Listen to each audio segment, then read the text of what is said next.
来看台南的青山渔港的海边啊，昨发现有4只乌鹅靠打，其中有3只还无严重哦，就放因收回去。有1只是被带到城大的红海池中心去治疗。咱做伙来了解。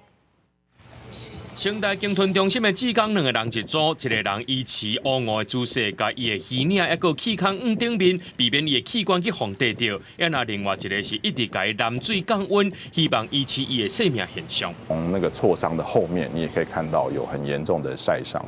那其实这样对他，第一个危机就是第一个会脱水，然后第2个大面积怕感染，拿到血检报告，我们就知道今天我们应该给什么药，该怎么处理。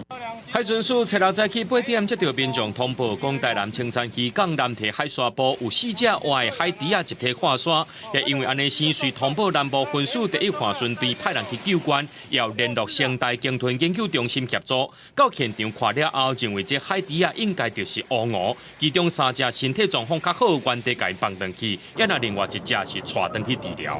它在台湾周边海域会季节性的。 通过台湾周边海域至于会发生这样的一个搁浅的情况，后续我们会再持续的关注。王浩文表示，乌鹅是关注的动物，大声放放回去的乌鹅竟然够收到回来，互现场的人员是保应弃置。不过，为什么跨沙目前是无法度判定？也因为乌鹅集体迷失路径跨沙，离最近一届是4年前，迄当时伫咧高雄港的港口方发现有5只，落尾是5只死亡。也因为这届是发生伫咧3道日风台过后，敢是甲风台有牵连？这部分也需要调查。记者综合报道。